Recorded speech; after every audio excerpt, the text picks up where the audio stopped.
This web. conference will now be recorded. Okay, I can hear you. Okay, I can hear you, Okay, and I good. hear we're being recorded. Yes, I always record these. We put them on YouTube typically. So I like to warn people if they bring up anything germane to their personal situation, just be aware of that. So yeah, how are you, Jamie? I'm doing okay. While we're here, I don't know, did I send you a new address because we moved? No, I don't believe so. I was just talking to Tracy about that actually, and she didn't think we had a new address yet. Yeah. I will send it to you or actually I will send it to Tracy as soon as we get off of here. It's funny, there seems to be a lag. It's my system here, but there's a lag between your voice and the video. I hear your voice and then your lips move. It's like watching a Japanese movie.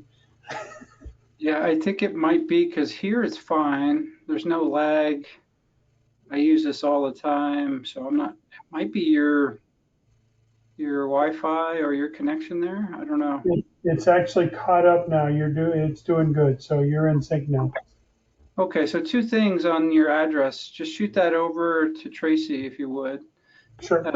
And then also TD for security purposes, we can't update that for you. Okay. So you want to contact them directly and she can shoot you the phone number. Okay. You may be able to do it online through advisorclient.com too. I'm not entirely sure. I'll check that and see. Tracy says you should be able to. So, but let me open this meeting. It is October 7th. Welcome everybody. Thursday, October 7th. Welcome to our monthly coffee kind of chat / gathering. I am Todd Smith, the owner of Level 5 Financial. I have Tracy. My other staff members who usually join in are not with us. Frank, if you know Frank, I know you do, Jamie. He's back on vacation after returning from Wisconsin. So I remain hosting these, but I will say going forward in the future, I will not always be the host because I'm sure people will be tired of seeing my face and hearing my voice all the time. So we'll try to mix it up. So yeah, just as a primer, looks like I'm in twice. That must be Tracy. Yeah. Okay, so like I do every time, Jamie, I know you've been here before. Welcome back. I know for some reason you weren't on the list. We had a few, gosh, we had about 5 registrations or so. So I don't know if people are going to trickle in. Hello, Mr. Johnson. I see John just joined us. So there's one. But I always like to just kind of preface this type of meeting before we get started as a reminder, as well as for those who are listening to the recording. You know, the whole purpose of these monthly gatherings are really to be an informal get-together, kind of a drop-in Q&A. People can kind of come and ask anything they'd like. If you don't have any questions, you can certainly join us. And I always joke that's kind of like being a fly in the wall. What we've seen is that triggers other questions, or maybe you don't hadn't thought of something, but you hear other people asking questions. So there tends to be some synergy there. Other than that, we've been following kind of an annual thematic approach to not only the business, but also any type of educational content that we push out there. So I'll probably send this out to everybody at some point, but I call it the purpose-driven wealth process and has different themes. So if you recall, we've been kind of, we have kind of defined meeting windows. We're going through a review process right now with most clients, and we try to do that twice a year, once in the spring, once in the fall. But in between, we kind of have deliverables. We have tax planning, we have estate planning, other deliverables kind of in between those meetings. And our content tends to follow those themes as well. So fourth quarter, gosh, can you believe it's the fourth quarter already? Christmas and the holidays will be here before we know it, dare I say. But fourth quarter, for instance, has its own theme. We just kind of wrapped up last quarter, and the next theme ties into kind of something I did this weekend. So for those of you who don't know, I know John knows, he and I talked about this a couple of days ago, that I'm a hockey player, and I should say former hockey player. So I played competitively up through college, but I took a hiatus and kind of stopped playing. So for years, I've been talking about getting an adult league, and I finally pulled the trigger this past Sunday night and got back on the ice for a competitive game. And because it's an adult league, we always get the latest ice time. So it was 9:15. I was talking to in-laws on the phone before that, and my mother-in-law was kind enough to say, "I hope your insurance is up to date." And I said, "Thanks for your confidence." But that ties into this quarterly theme. Quarterly theme, if you look at our blogs and some of the stuff that we're pushing out in terms of content, will revolve around risk management. So these meetings, long story here, but these meetings kind of have a theme as well. I usually have some remarks around our theme. I may have questions that people have posed me recently around that theme, but other than that, it's kind of an open forum. So risk management is this kind of quarter. So you'll see blog posts, other content being pushed out. We may be doing risk management reviews for people kind of behind the scenes. So something new this year, I don't know whether it'll be fourth quarter or push into the first quarter, but we'll be looking at property casualty reviews. So that would be a new kind of service that we'd offer for existing clients, just to make sure everything is working cohesively with the rest of your financial plan. So what is, when we talk about risk management, there's several real areas that this could cover. And I'm going to cover those in a minute. But welcome, John. I want to make sure you can hear me and see me okay. Yep, everything's fine. We're doing well. Okay, good to see you, John, or to hear you, I should say. So we'll open up the Q&A here in a minute, but let me just cover kind of personal risk management and risk in general. So there's really 7 main categories. So the first is really risk of injury or premature death. I guess you could say that seems a little bit extreme, but if you're going to go play ice hockey at this advanced age, that's a risk. Risk of living too long, so longevity risk. So we're looking at, that's number 2. So that is something that in the retirement space, it may not seem like a risk because we all want to live a long time, but that longevity risk affects our funds and our ability to maintain our lifestyle. So we talk about it frequently. You know, our parents and grandparents, former generations, retirement was not what it is today, right? So it was always kind of, you would work to the rocking chair and then you would pass pretty soon after. You know, now as we all know, retirement can last potentially 20, 30 years. So that longevity risk is a real one. 3 would be involuntary unemployment. For most of the people we work with, they're already retired, so that's really not a factor. But we do have our fair share of people that are working, so we need to look at that risk. Risk of poor health. So that can affect anybody, but that's a risk to be aware of. Insufficient funds in retirement, that would be kind of 5 as a general personal risk area. So that ties into longevity risk a little bit. That ties into inflationary risk, which we could talk about as kind of being a skewed, figure. 6 would be a risk of causing losses for others. So that gets more into the property casualty arena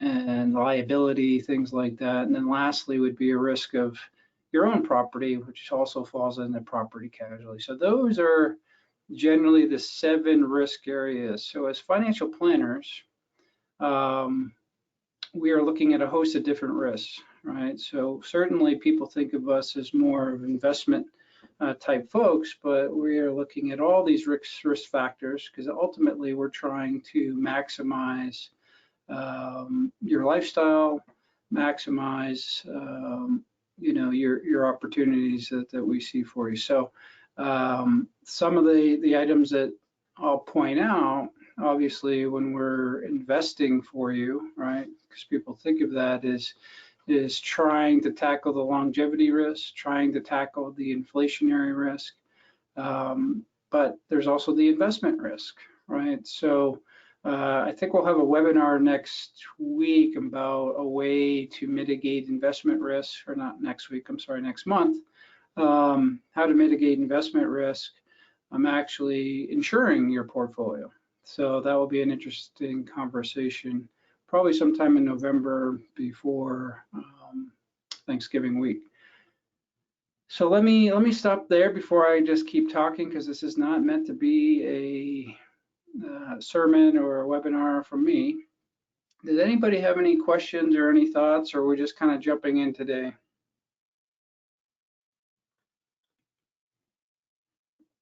Jamie, you've been gone for a while, so I'm going to put you on the spot. Is Chris with us today too, or is it just you?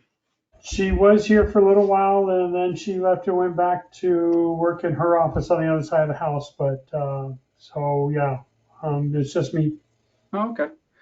So the other part of this is really just to connect. So if nobody has questions, this is going to obviously be a short meeting, but I also want it to be an opportunity for people to chat and visit. Anything going on in your world? You're finally moved. How's that going? We did. We're finally into the house. Excuse me. We're trying to get it all fixed up before we actually moved in, but we ran out of money. So, and so we're now at creating the post-condo sale list of things that we're going to get done, so that once we sell the condo, then we'll have more money. We'll replenish what we spent, and hopefully have some additional money to actually go back and finish up doing some enhancements to the house and stuff. But all in all, we're in, and the condo's sitting there on the market, hopefully going to sell. But we missed the summertime sales, people, because now they're back, kids are back in school, so people aren't moving as much. And we're in front of the snowbirds coming down to take a look at spots, so we're kind of in a dead zone. So we're just kind of sitting here hanging out and see what we can do. Yeah, things are probably much more expensive than you anticipated as well, right? Yeah, I thought I had, somewhere around $50,000 worth of stuff, and when we got to 150, we ran out of money. So Wow. Yeah. I know lumber has come back down a bit, but I don't know about other building materials. yeah, some of it is just waiting on stuff. Like we ordered our kitchen appliances in June. The stove, microwave, and dishwasher came in at the end of July. The refrigerator hopefully is coming in at the end of November. So, it's kind of like, okay. So it's been a long haul, but, it goes. Yeah, one of my accountant friends, she is renovating her house. It seems to be an ongoing process. She's been doing it for several years, but yeah, everything is just staggered throughout this next year is finally coming in. The supply chain is just, yeah, it's pretty wacky right now. Doesn't seem to be improving anytime soon. Yep. So they're all stuff off there off the coast. So are you still in the Daytona Beach area proper, Yep. or where? We're about 7.5 miles off the beach, where the condo was on the beach. We're about 7.5 miles away from the condo. We're in a neighborhood with trees and stuff like that. We got about a half acre blocked off from the neighbors by bushes and shrubs and vines and stuff like that. So we've got a little bit of privacy, but we are on the corner in a subdivision. So it's kind of like it's a whole different world over here. We don't have the bikes going by or the people driving down the beach blaring their stereos and stuff like that. So I shouldn't say too much of that so that somebody doesn't hear that and say, well, no, I'm not buying your place. It's too loud. Right. So are you liking it? You like it? We're liking it. We're liking it. We're getting geared up on the 23rd. We head to Africa for 41 days. So we're kind of gearing up for that. And every time we turn around, there's a new item to check out and work on and see what we can do. Found out that in Zambia, your Dristan type stuff, your nasal congestion, the active ingredient in that people use here in the United States to make meth is an illegal substance and can get you arrested if you try and enter Zambia with Dristan. So What's the we substance? Benadryl. Oh, Benadryl. I didn't hear. Okay. Wow. Yeah. So Chris, with her long list of meds, went into a panic yesterday. And so now we're writing off to each of the governments saying, here's our list of meds. Can we come in with these meds? What do we need to do? So, Wow. So how did you find that out? Chris was looking online and, because she was concerned about, she does take some, like oxycodone and stuff like that. So she was worried about that. So she was researching if she's going to have problems taking those in and came across that, that there's every country has different list of what they allow in and what they don't allow in. In fact, and they use this as a sample, as an example. And Chris went, oh shit. Wow. That's kind of scary. You wouldn't have known otherwise if she wasn't No, taking oxycodone, which is, a different type of medicine, but a pretty high strength. I mean, if she wasn't looking at that, she would have known. So I right. wonder if travel agents know this and make people aware of it. I don't think so as much. I mean, if you go to like Travel Advisor or TripAdvisor and stuff like that, everybody says, I move around the world with all my meds, no problem at all. And it's like, well, okay. But then you look at this thing and it says, people are getting passports confiscated and, thrown in jail and stuff like that for trying to enter in the country with antihistamines. Wow. So That's scary. I guess TripAdvisor people don't go to Zimbabwe. Yeah. Zambia. Yeah, probably not. So this brings up a risk factor, right? A couple of risk Yep. factors. Do you keep a digital copy of your passport and documentation somewhere? We don't keep a digital copy of it, but we keep Xerox copies of it. We travel with two of them in separate places along with the original document. We're also traveling now with two copies of our coronavirus vaccination along with our international shot records. So You may want to consider, I do suggest this to people on your website that we give you in the vault, keeping things like that in there isn't a bad practice. So right. could be a copy of your driver's license, your passport, your vaccination. So I think that's smart having copies with you, but having something also not on your person is a good idea. Yeah. So if you have internet access, you can still get that, but then we could get access to it for you too if push came to shove. So you may want to consider that. Yep. So, and then the other question I have to you is, what is your take on, we're talking about risk factor, what is your take, because you're a pretty extensive traveler, as was your family, travel insurance? For years, I didn't get it. I just went, I'll pay for whatever happens and stuff. But now that we're getting a little older and getting a little more concerned about, as I don't know if you followed my travel blog when Chris fell down the mountain and put a 2-inch spike in her leg in Arches National Park. That we, did stuff. So that type of stuff is starting to happen to us now. I know that when we tried to go to Peru earlier this year, they required travel insurance, and the company we were going with. And on this one, definitely picked it up. And I think on the major trips I go on, I'll pick up travel insurance, traveling to Mexico or something like that, where it's close by and not as hard to deal that way. It might be less inclined to do it that way, but on big trips like this one's 41 days in 7 different countries in Africa, definitely picking up the insurance that if we get hung up someplace, it not only covers our medical problems, but also covers the cost of the trip if we get held up. If I get arrested going into Zimbabwe, then the rest of my trip gets refunded to me to cover my legal bills. Yeah, don't get arrested, please. Yeah, Yeah. I'll try not to. Though that would be a fun story for a coffee chat in the future. Yeah, yeah, Um, so my understanding with travel insurance, it could be accidents, it could be medical, dental, even baggage delay, emergency evacuations, loss of personal property, um, trips changing or curtailment.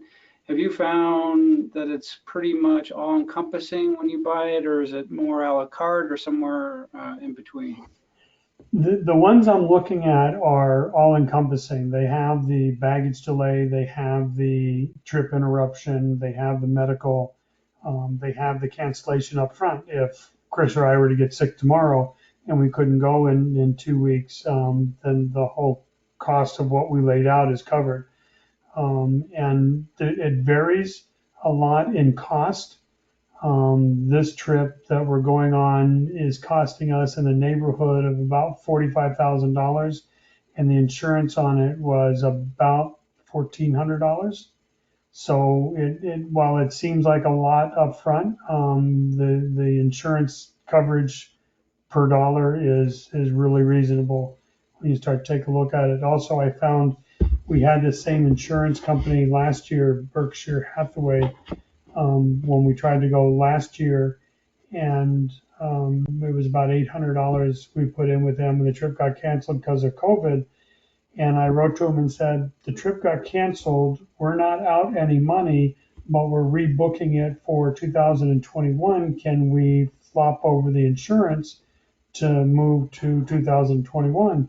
And I said, yeah, get a letter that says you don't have any charges against this insurance policy, pay the difference on what goes up, and we'll insure you for your new one. So they've been kind of real reasonable too. That's good. That's actually not a bad price. My experience, it's anywhere between 5 and 10% of the travel price. Yeah, So that puts you what under that? At yeah, 15 to right under that. Yeah, 45,000. That's reasonable. Yeah. yeah.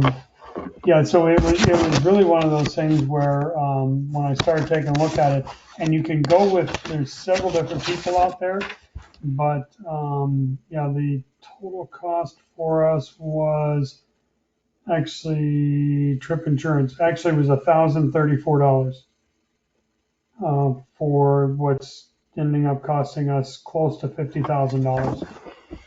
Yeah. So all in all, it really worked out well. Well, I would say that's on the higher end of travel budgets in my experience. So it's Yeah, more well well, spent. it's 2 years worth of travel allocations into one trip. So But yeah, I know that. Yeah, my point is, I would rather insure something like that than yeah, the yeah, Colorado. yeah. We went to Mexico, and that was including spending money. It was an $8,000 trip, and we bought trip insurance to cover our flights and stuff like that, but not for medical or anything like that. So, and that cost us like $50 or something. So, that was a much smaller thing because half of that expenses was actually spending money. So. Yeah.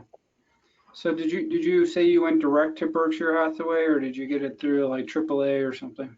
Went direct to them, searched insurance companies online, Hmm. and came up with them and went direct and were able to buy the policy online with them. Yeah, that's good. Yeah, I think it's money well spent. I get this question fairly often, whether people should buy or not. I think you just have to with your background in auditing and such, I know you look at the details. Not everybody does. I always encourage read the policy and understand the exclusions and the cost and so forth. Sometimes it can be rejected, even if you have it. But I think it's typically a good practice, especially these days, So are you going to have to test for COVID before and back Yeah, and forth again, or? yeah. Every time we change a country, we need a COVID test. So we're having to get a COVID test on our way out, and we'll have to get about 7 different COVID tests while we're there. So far, not including our exit from the United States, and COVID tests are costing us about $750 per person on the number of COVID tests we got to get. Wow. Are they all still the nasal swab, or are they doing other? Yep, no, they're all PCR tests, so they're all nasal swab, collect brain cells as they go. Oh man, that's rough. Yeah, Has it been okay for you? I know some people just say it's awful. I've never had one actually, knock on wood. I it's don't want one. I've it's heard, one of those things of it goes up, it tickles the inside of your head, it sometimes hurts for a moment. It's like if you've ever suppressed a sneeze uh-huh. and had that pressure in your head, that's about the pain level that it is on a bad one. So it's not, it is what it is, and some people think when you prick your finger to test your blood sugar, it's god awful painful, and some people like. So it's it all depends on what you can stand and take. Right. Yeah, I've heard you just have to breathe, and yeah, if you don't, it can be painful. I know Frank said it was the worst experience of his life. He would never do it again. And then his Wait till wife he passes a kidney stone. said, yeah, but his wife said, "Oh well, it wasn't so bad. It just felt like a Yeah, tickle in my nose." So yeah, she's given birth, so yeah, Tracy's it's telling me it's she's a had it male, 4 times. yeah, So it's a male thing difference of pain level. yeah, yeah. Well, so when's your exit? When do you head out? We leave October 23rd, return December 3rd. Mm-hmm. Cool. That's exciting. It is. Yeah. If we can get past all this worrying about stuff before we start, because every day something else comes up. But the fun part is one of the aircraft that we're on has a maximum weight level for carry-on and check baggage of 15 kilos, Mm-hmm. which is about 35 pounds, somewhere in there. So everything that we take, and when we travel to Mexico, we're usually taking like 3 50-pound bags, and then carry-ons and stuff like that aren't weighed. So we're really working hard to get down to the equivalent of a rollerboard and a backpack, and then get both those to weigh total together 15 kilos. And you quickly find out that, gee, your rollerboard empty weighs 3 kilos.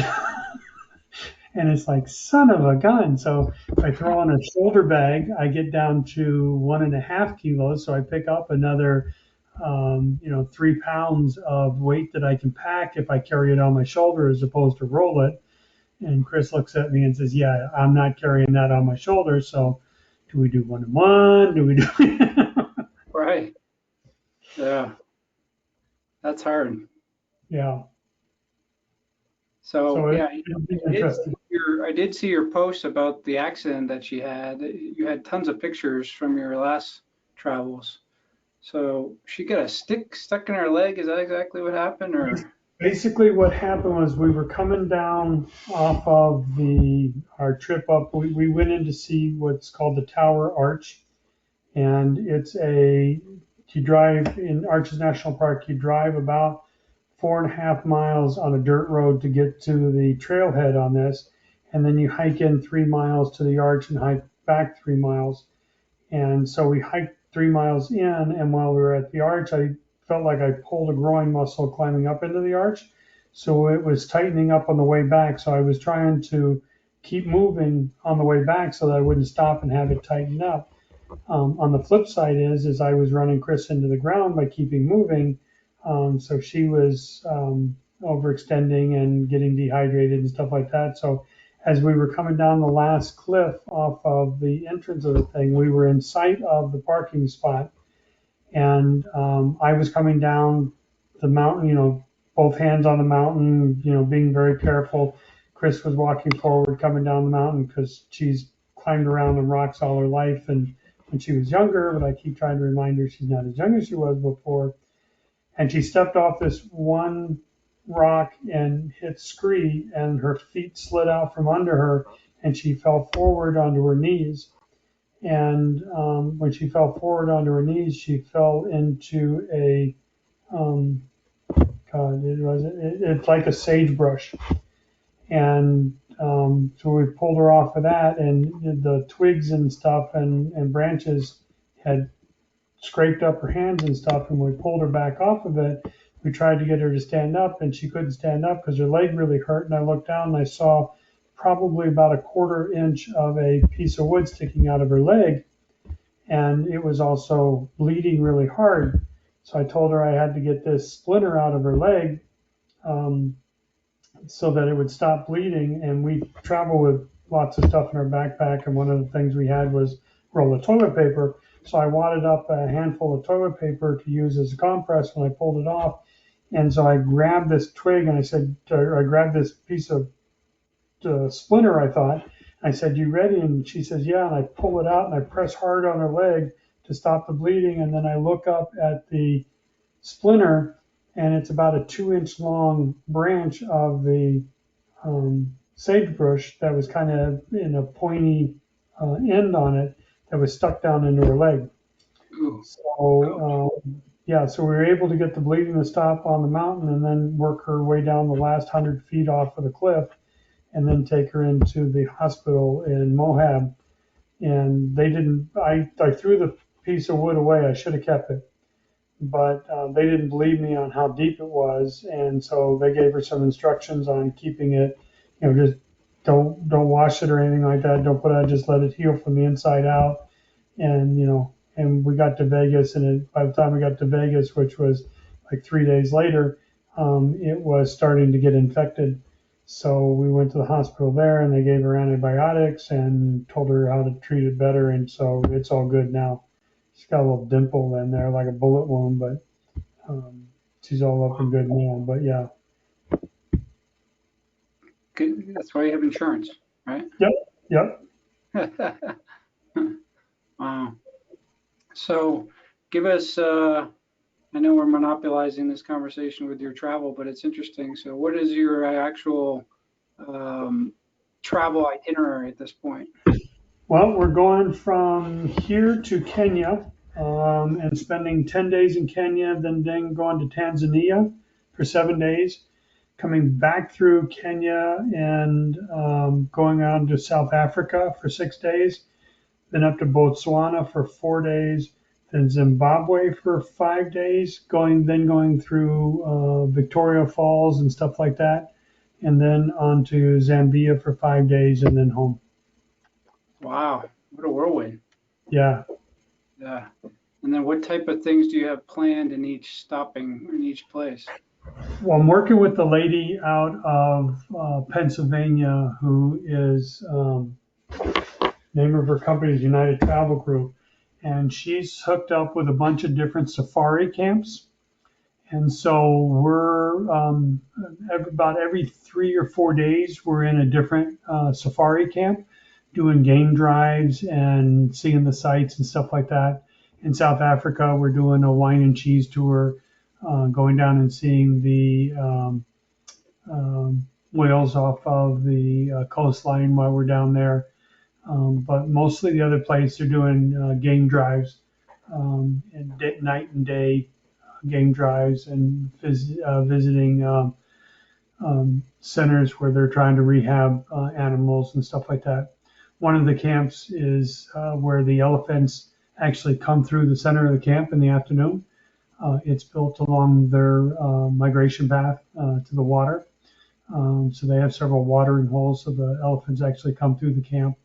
There's another place called the Hide, which you end up setting up in a hide near a watering hole and watch all the different animals come down and visit the watering hole. So you see all kinds of different animals. So yeah, it's we're really excited to do this quote unquote a once in a lifetime trip. My mom and dad did it after they retired, so we're kind of following in their footsteps. Yeah, this might be your one time. I suspect. I, I have another client. She's done something similar twice, but usually people do it once, maybe twice on the high. So that's Yeah, great. Exciting. yeah, They've been kind of had it pretty rough with COVID in a lot of those countries, though, haven't they? they have been, and that's why everything got closed down last year. Everybody closed their borders last year, and it's one of those things where it's good and bad at the same time, but they kind of realize that tourist dollars are where their economies are running from. And if they shut their borders, that their economies kind of dry up. So they've worked really hard on opening back up their borders, hence all the testing that goes on. And they are trying to be, you got to wear a mask everywhere you go. When you're on the game drives, if you're in a shared vehicle, you got to wear a mask on the game drives. So basically, for 41 days, we're going to have to live in masks unless we're in our hotel rooms. But at the same time, it allows them to pick up their economy. It allows us to go. So it's kind of a you trade off. You say this is what it takes to go. This is kind of what we do, and just kind of go with it. Yeah. So I've never been, and looking at the continent, it's pretty large space that you're traveling. So it's all a bunch of small flights, right? You're not doing any ground transportation really. We are doing some ground transportation in country, but from country to country, yeah, I'll be taking small planes. Yeah. But it's funny because you don't think about it, but when we go from one country to South Africa, it's actually we're going to be traveling for about 6 hours because we've got to go out of to get from A to B. You can't get there directly, so we have to go up to Kenya. No, we have to go up to Nairobi in order to get down to South Africa. So if you think about the continent of Africa, we'll be going basically from the middle of the continent to the upper right hand side up by Mogadishu, and then going down to South Africa on the bottom to get from point A to point B because we can't go just directly south. Why is that? The airspace or? Just the way the flights are. There's not a lot of people flying, so there's not a lot of flights available to go from point A to point B. And some of it's too that, some countries don't get along with other countries too well, and some airlines are, they Yeah. work here and they don't work there. So, So it's a larger version of you can fly out of Denver or Colorado Springs, but if you fly out of Colorado Springs, you just go to Denver anyway. right, Yeah. right, and it's like from me to get from Orlando to Fort Worth, I've got to go through Denver or Houston. Right. I can't get to Fort Worth directly from here. At Yeah. least on United, I can do it on American, but I can't do it on United. Of course. Right. Yeah. I plan to be in your state next month, but I always forget how large Florida is. I'll be about 6 hours away down in Fort Lauderdale. Yeah, well, that's only 4 hours away. Is it? Yeah. Yeah, But you're close. You're closest. So Orlando is a couple hours or an hour. Is that right? Orlando's an hour and a half southwest of us. Hmm. Fort Lauderdale is 4 hours due south of us. Yeah, I just pulled up the map. Yeah, right down the coast. You can take Yeah, 95 straight down, it looks like. yeah, Yeah. yep. Yeah. And we've done that coming back off a cruise, gotten in the car and driven north, and after about 2.5 hours of driving at night, it's pull over and sleep for an hour, and then start driving again because it's just a long, monotonous road. Yeah. Yeah, that's the big cruise town, Fort Lauderdale, right? Yep. Yeah, I will be down there to do my annual business planning that I do every year. I take a few days in a week with another group of advisors from around the country, and we plan out the coming year. So I won't complain. Last year was virtual. This year we'll be in Fort Lauderdale, so I'll take it. So Yeah, yeah. Just don't get your picture taken on the beach so that the people can complain about how crowded the beaches are. I know. You'll find I always get a kick out of that because I've done a post on my Facebook page of saying, here's how crowded a beach is. And I take a picture from one direction and it looks like the beach is packed. And I go to another direction and I take a picture and people are, 10, 15 feet apart. And there's like 8 or 10 groups of 10 people, 10, 15 apart. But if you take it, from one direction, all you see is people packed down the beach. And I can do anything I want with pictures. So That's interesting. Interesting how people can use that, like data or anything else, to their own narrative. yep. Well, good. If we don't speak, I look forward to the pictures and hearing all about it. So, Yep. They'll be out there as soon as we can get to Wi-Fi. Wherever we can get to Wi-Fi, I'll catch up picture days. So cool. oh, Yeah, I yeah, think I stopped looking last time because I'm not on social media too much, and I think you had like 100 and I don't know how many pictures you had. A lot, right? at each we had you can upload 80 pictures per post, and usually I would do 1 to 2 posts per day. And it's just, so it's one of those things of that probably overkill for people who, just get tired of looking at the scenery and stuff. But for those that can't go, I really, and then it helps me go back too and take a look. But one of the things I always had was I had pictures on CDs and thumb drives and everything else from all my years of travel. And I said, someday when I retire, I'm going to do. And I finally did that.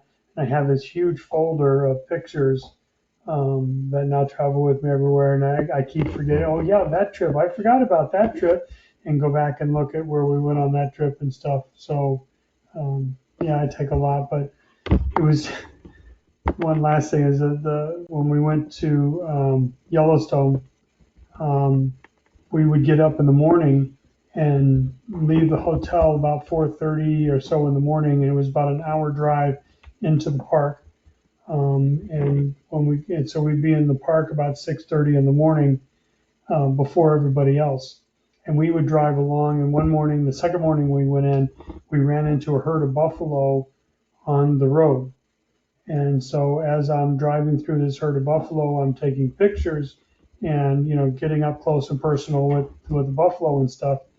And then that afternoon, as we're leaving, we keep running into these traffic jams of these people who were jumping out of their car and running across traffic to get to the side of the road to be able to look with their binoculars about buffalo way over in the field, probably about a quarter mile away. And they're getting all excited about it. And I'm saying, if you just get up in the morning and come, you get great pictures and not have to risk your life trying to run across traffic. But Uh-huh. I learned that from a friend of mine who does a lot of travel and takes a lot of pictures and gets into, the Parthenon in Greece and stuff like that, with pictures with nobody there. And I'm saying, he says, get up when the sun comes up. Nobody goes that early. Everybody sleeps in. So that's my travel tip. Get Yeah. up when the sun, Yeah. or here when the sun comes up, I should say. Yeah. No, I think that's important. You miss out on a lot of stuff when you oversleep. Don't do that. I think I saw you post something about that. You were up super early at some of the parks. Yeah. Yeah, every park we went to, we were up real early in the morning. In fact, Yeah. one we got up they have the two arches that are side by side that everybody was taking pictures in the morning of as the sun rising through the arches. We got up there and there was probably about 200 people up in the arches and stuff like that. And I hate when people do that because you ruin everybody's pictures by saying, I'm going to stand in the middle of the arch, Right. And we looked over to the double arches on the other side of the parking lot. No one was over there. So we went over there and took those pictures while the sun was coming up, and then went back over and took the other pictures with everybody else afterwards. But we were able to get pictures that nobody else got because we didn't follow the crowd. Right. No, I like that. That's a great idea. I gotta remember that. Get out there at sunrise, before everybody else. Well, that's exciting. I haven't done too much traveling. I'm getting the itch, but hopefully I'm doing little trips here and there, at least domestically, so that helps a little bit. I was supposed to go to California this past month, but with the reemergence of COVID and son in school, it's hard to get away knowing that the schools may still close down, Yeah. Yeah, so, but yeah, this time of year is a good time to get to Arches and Bryce Canyon and stuff like that. I say that every fall, and it's so close, I just never make it. So, Yeah, the traveling during the pandemic actually was last year. We did our trip through and we went to Grand Canyon, hmm and we were passing by the north rim of the Grand Canyon entrance the day before it opened up for the season, and so we stopped and made an unscheduled stop, and we're the sixth car in line to get into the canyon in the morning. And we spent 4.5 hours in the north rim of the canyon without seeing a single person. hmm And because everybody went right and we went left. That's the way to see the Grand Canyon when no one was there. But the parks now are starting to get a little more filled in as people are starting to travel again and stuff like that. So yeah, I think we timed it to get those parks that I'd never seen before to get them at the prime time. I think was good. No, I think you're right. I think from what I heard this last year, they were just packed because everybody was out and about and making up for lost time. And yeah, so Yeah, I think lucked out for sure. So, all right. Well, we're coming up on the hour. Did you have any questions or you're just hopping in today? I didn't have any specific questions. Was just kind of hopping in. I do know that I've been watching all our gains from the last year go hmm bye bye in the stock market in the last 2 weeks. hmm Um, Almost got back down to the start of last year, but it's starting to come back up today. So we keep hoping that they'll turn around and come back up. And then I saw your note that you put out that you went and got educated on Bitcoin and stuff like that. And heretofore, you've been kind of like, yeah, Bitcoin, yeah, it's an ongoing fad, not really sure where it's going to go or how it's going to make money. But now that you've been through the education, have you changed your mind on that, or? Yeah, that's a great question. I was going to bring that up today. So, because that ties into risk. So, my main hesitation with that space really was a risk factor more than a potential opportunity, right? So, when we look at any investment or any opportunity, we're always looking, well, what's really the risk factor for us and our clients? So, because it was an immature, still remains pretty much an immature asset class, most financial institutions, traditional financial institutions, and advisory firms like mine were hesitant to move in that way. So that's where I was. It has changed a little bit now that I'm more comfortable with the technology and see the opportunity, and looked at data over the last 10 years. It's much more broader than just Bitcoin. Bitcoin is what everybody thinks of. So I have changed a little bit, and I think there's a place in anybody's portfolio for some exposure to that area, knowing that there's risk there. But what my biggest takeaway, and that's what I was going to share with people today, is that when we add things to a portfolio, not only are we cognizant of the risk, but we would do that to reduce the overall risk of the portfolio while increasing returns if we can, right? So when we add things, we want that low positive correlation or even negative correlation. So you could take an actual riskier asset, but because you have that lower correlation, it reduces the risk of your portfolio, but increases the return. So harder to do that with globalization and other factors in terms of finding asset classes that offer that. Crypto, digital assets, and that whole space is kind of one of the newest. Really, it's one of the only new asset classes that have been added to the investment world in decades. So if you look at how it operates, it actually is very low correlated and negatively correlated to what I consider traditional asset classes, stocks and bonds, commodities, etc. So the takeaway in that regard is if you were to add it to the portfolio, even a very small amount, it has meaningful impact. So I'm moving in the direction of making that recommendation to select people that are interested in it and see the value and are comfortable with it, but only a very small, what I consider a sleeve, like a 1 to 5% exposure to that area. So yeah, it's changed. I guess my perspective's changed now that I've educated myself and I feel better. But you'd be surprised that even a 1% allocation to cryptocurrencies and digital assets has minimal downside, even if it went to zero, but really meaningful upside based on the historical data, at least over the last 10 years. So it's kind of Yeah, where I am with it. Yeah. yeah. My concern has always been, and I don't know, from an asset, from an investing, it goes up, it goes down, it makes people money and stuff like that. But I kind of look at it and says, well, what is it? It's people doing data mining. So if I have enough electricity, I can create a Bitcoin out of thin air, and then that suddenly has a $50,000 value to it.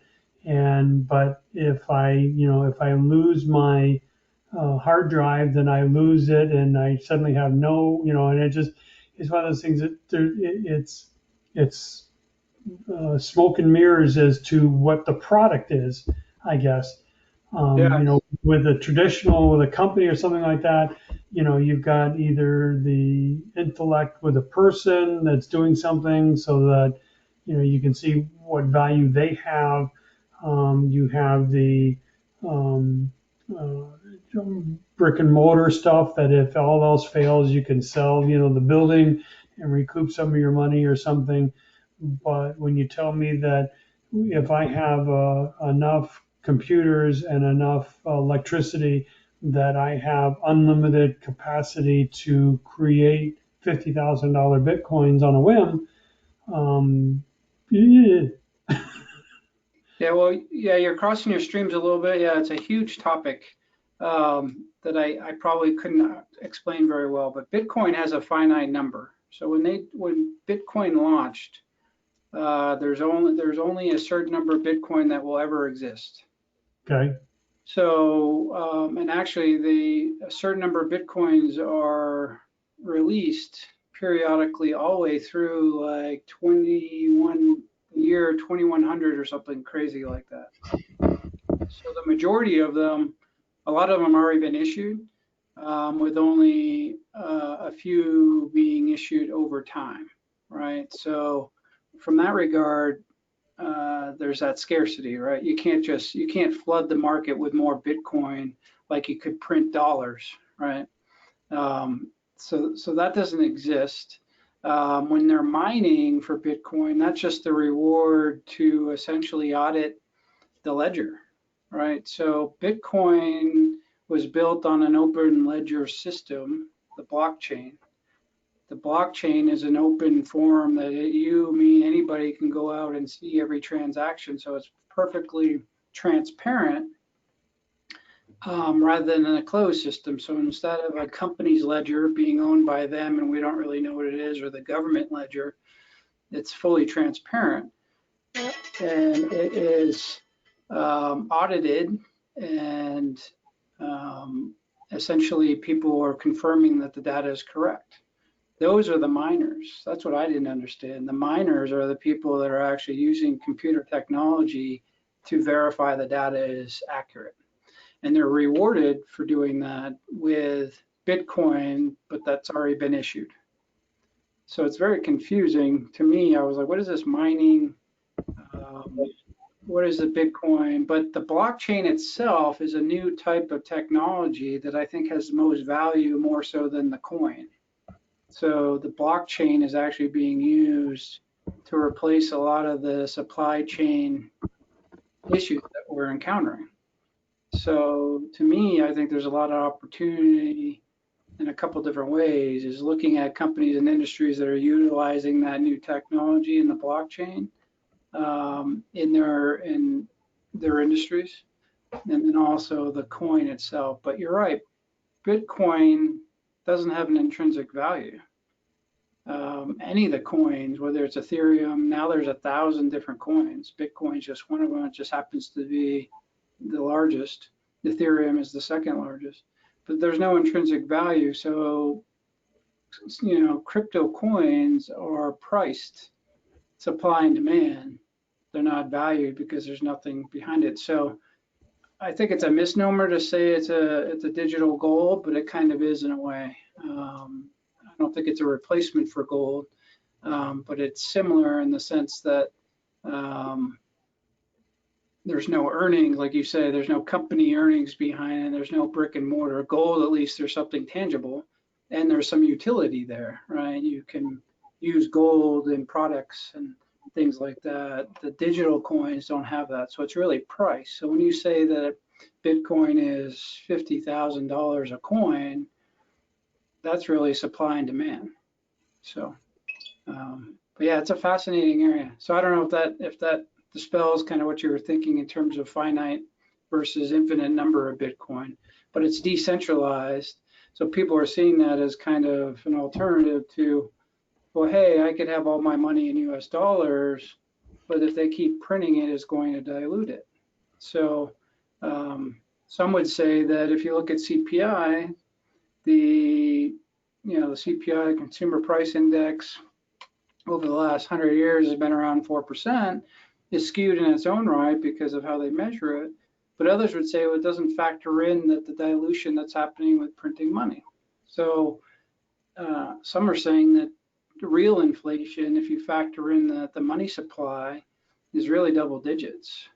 So there's some safety in having money, and this is what the crypto people are saying, is having some money in a more defined, transparent, unregulated, uncontrolled, asset class.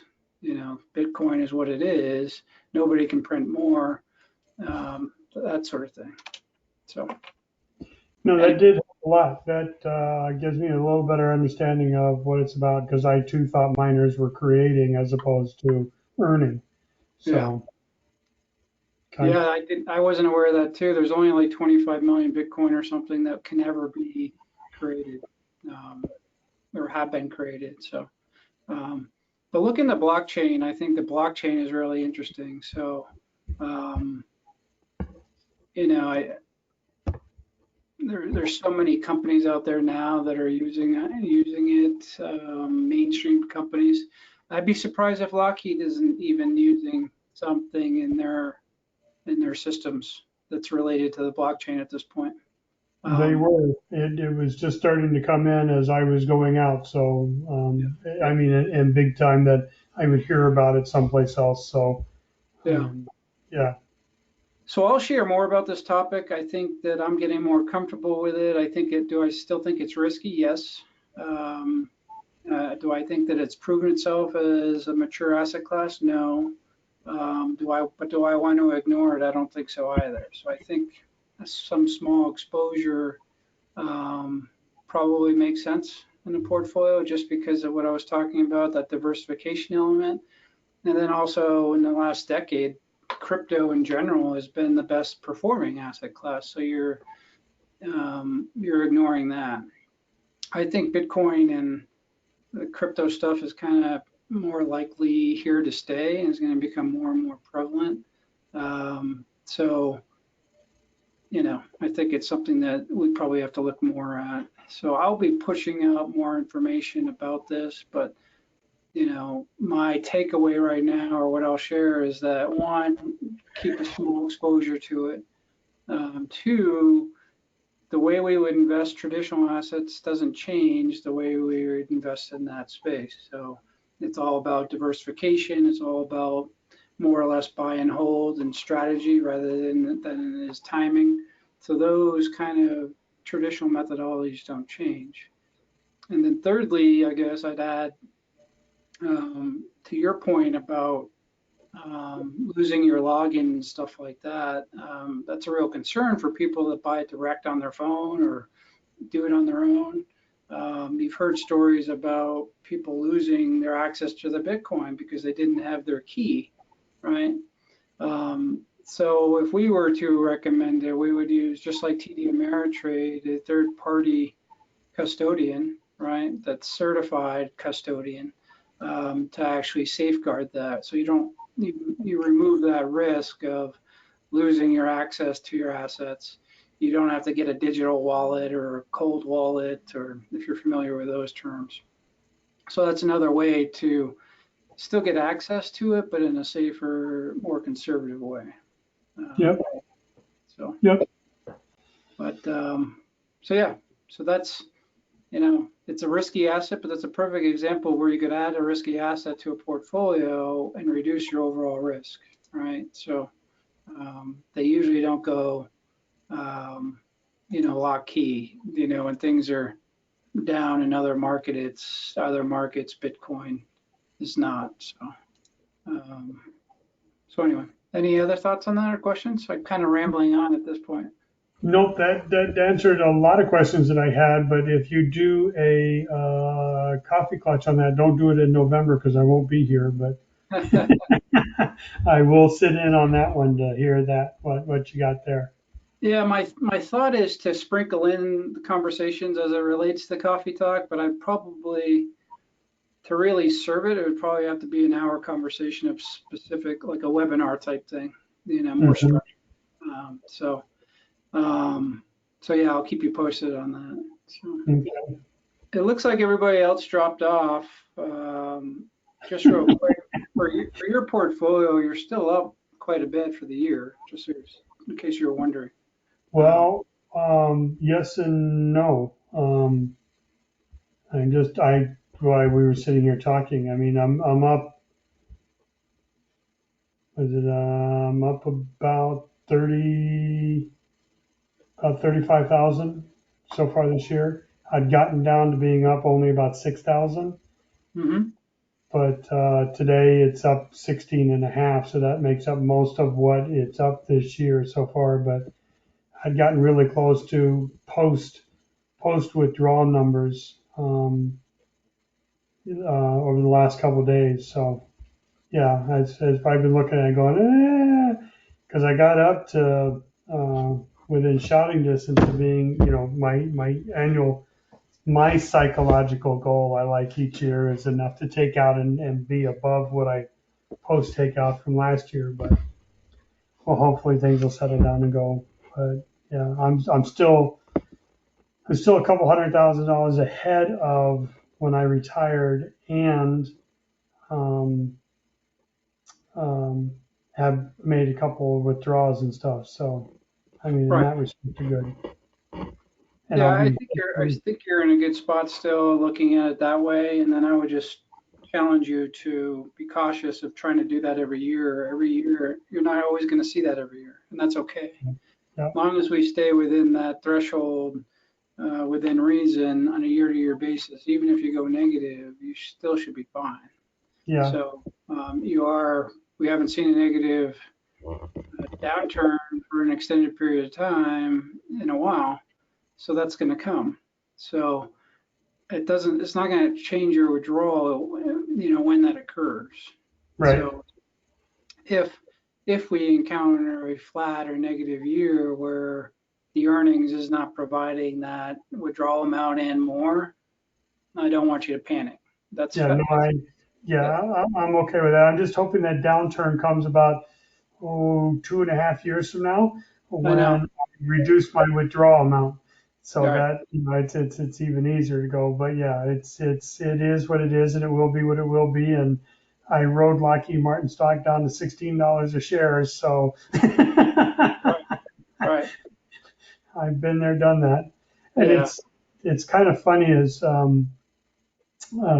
the difference. I amaze myself sometimes when I look at it. The other day, my account went down probably about 27,000 in one day, and I remember not too long ago that my account went down $27,000. I was like, and It's now it's all like, relative, isn't it? yeah, now it's like, oh shit, it went down 27,000. Oh well, maybe it'll make it up tomorrow. Yeah, but what is that as a percentage? I mean, come on. um, it's a much smaller percentage, right? Which is why it doesn't bother me as much. Right. It just, it just, I don't know. And Chris says, stop looking at it. And I says, I can't help it. I look at it every day. Yeah, So, thank you, Chris. I was going to say the same thing. Yeah. I would yeah, say twice a year is fine. You're going to drive yeah. yourself crazy, you know. I probably look at it about 4 or 5 times a day Really? as it goes through. Yeah. Now there are days when I actually have something to do that I don't look at it as much, but You shouldn't have told me that. Yeah, I don't want to hear that. Yeah. yeah, so that's one reason why we're in the house so I can go putter around and do other stuff. Yeah. As soon as I get money back, and get going again. But yeah, now that I think you turned off the recording on it, but or you're still recording and you'll just chop this